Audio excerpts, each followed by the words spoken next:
Hello, ಇವತ್ತಿನ ವಿಡಿಯೋನ ನಾನು ಸಂಜೆಯಿಂದ ಸ್ಟಾರ್ಟ್ ಮಾಡ್ತಾಯಿದ್ದೀನಿ. ಸೊ ಫ್ರೆಶ್ ಅಪ್ ಆಗಿಬಿಟ್ಟು ಫಸ್ಟ್ ದೇವ್ರ ಪೂಜೆ ಮಾಡೋಣ ಅಂತ ದೇವ್ರ ಪೂಜೆ ಮಾಡ್ತಾಯಿದ್ದೆ. ಅಷ್ಟೊತ್ತಿಗೆ ಚಿಂಟು ಬಂದು ಫುಲ್ ಮಮ್ಮಿ ಎತ್ಕೋ ಎತ್ಕೋ ಎತ್ಕೋ ಅಂತ ಕಾಟ ಕೊಟ್ಟ. ಅವ್ನಿಗೊಂದು ಸ್ವಲ್ಪ ಸಮಾಧಾನ ಮಾಡಿಬಿಟ್ಟು ಸೊ ಪೂಜೆ ಮಾಡಿ ಅದಾದಮೇಲೆ ಸಾಂಬಾರು ಮಾಡಬೇಕಾಯಿತು. ಮಧ್ಯಾಹ್ನ ಮಾಡಿರಲಿಲ್ಲ ಅಂತಂದು ನನಗೆ ಚಿಂಟು ಬಿಡೋದಿಲ್ಲ ಅಂತ ಅವನಿಗೆ ಟಿ ವಿ ಹಾಕ್ಕೊಟ್ಬಿಟ್ಟು ಕಾರ್ಟೂನ್ ಹಾಕಿದ್ದೆ. ಸೊ ನೋಡ್ಕೊಂಡು ಕೂತಿದ್ದ. ಅಷ್ಟರಲ್ಲಿ ನಾನು ಹೀರೆಕಾಯಿ ಸಂಜೆ ಬರ್ತಾನೆ ತರಿಸಿದ್ದೆ ತರಕಾರಿನ. ಸೊ ತಗೊಂಬಂದಿದ್ರು.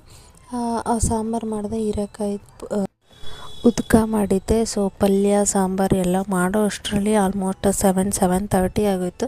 ಅಷ್ಟರಲ್ಲಿ ಅನ್ನ ಮಾಡಿಕೊಂಡು ಚಿಂಟುಗೂ ತಿನ್ನಿಸಿ ಮಧು ಬರೋದು ಸ್ವಲ್ಪ ಲೇಟ್ ಆಯಿತು, 9 ಹಂಗಾಗಿತ್ತು. ಸೊ ಅವ್ರು ಬಂದಮೇಲೆ ಊಟ ಮಾಡಿಕೊಂಡು ಸೊ ಟಿ ವಿಗೆ ಅದು ಏನು ಫಿಕ್ಸ್ ಮಾಡಬೇಕಾಗಿತ್ತಲ್ಲ ವಾಲ್ಗೆ, ಅದನ್ನು ರೆಡಿ ಮಾಡ್ತಾಯಿದ್ರು. ಇಲ್ಲಿ ಸೆಟಪ್ ಬಾಕ್ಸ್ ಇಡೋಕ್ಕೆ ಅಂತ ಅದಕ್ಕೂ ರೆಡಿ ಮಾಡ್ತಾಯಿದ್ರು. ಅದೆಲ್ಲ ಮುಗಿಯೋ ಅಷ್ಟರಲ್ಲಿ 10:30 ಆಗೋಯಿತು. ಸೊ ಫುಲ್ ಮನೆಯೆಲ್ಲ ಆಡೋಗ್ಬಿಟ್ಟಿತ್ತು. ಆ್ಯಂಡ್ ಕೇಕ್ ತಂದಿದ್ರು.